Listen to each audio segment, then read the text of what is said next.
O'Neill's the same. Martin O'Neill and Derek McInnes are sitting here now. The season is up and running, and there's issues all around them that need to be rectified and solutions found for them. You know, and it should have been done now. They shouldn't be going into a season, these two, in a state of disarray and sort of making things up as they go along. There has to be better strategy for both their clubs and both of their recruitment departments. And right now the managers are having to front it up when they know full well that things will probably look really different between now and the end of August, or they certainly should do. And that's the thing as well, Keith. I mean, I know we're kind of boring ourselves at this point, talking about Celtic need recruits and what have you. But see, particularly in the middle of the park, if Engel goes as we expect, you know, that's one. Hatate was on the bench tonight. We expect him to go as well. After that, the two that they had on the bench for centre mid, or could play centre mid, McCowan and Oxlade-Chamberlain, both of whom you wouldn't have thought are going to start games week in, week out.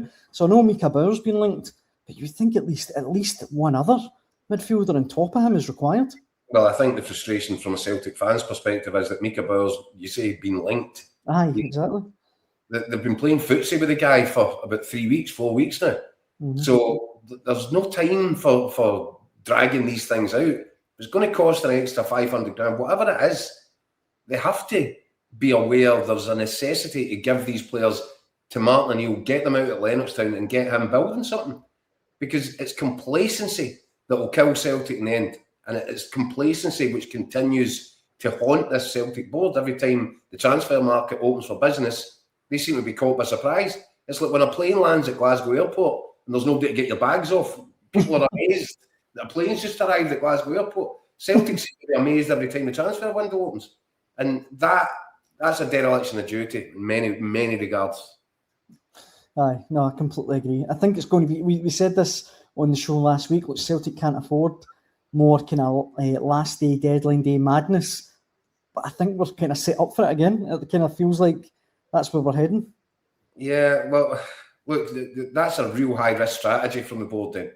If they're going to go scattergun, 11th hour approach to the transfer window yet again, and they come up with the answers that they've come up with in the previous windows, it's nowhere near good enough. And they'll leave their chin exposed in terms of they've got a lot of critics in that Celtic support, and understandably so, and rightly so.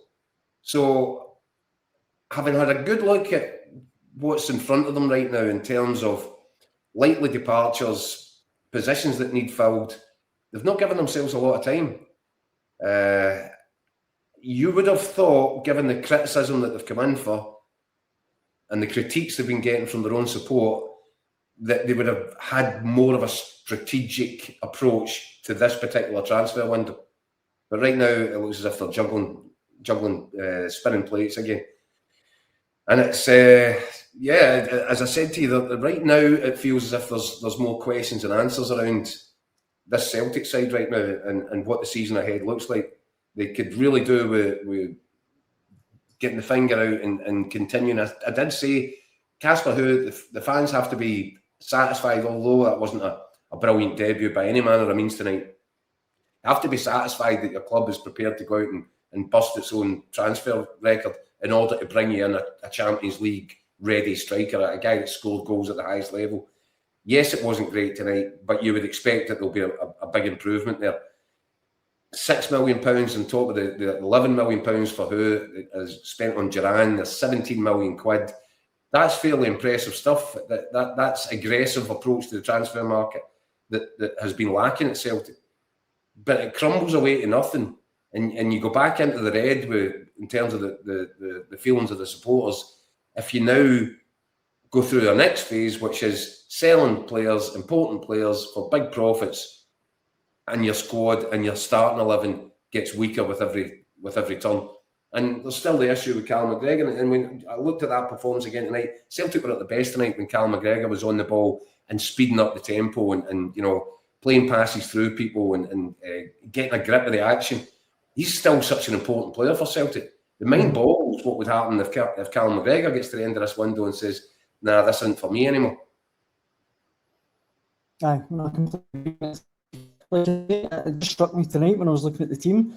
I mean, we've talked about wingers a lot. Need a goalkeeper, need a backup left back. But centre mid, to me, tonight, if and when Engels and Attack go, you're so light. So it's going to be interesting.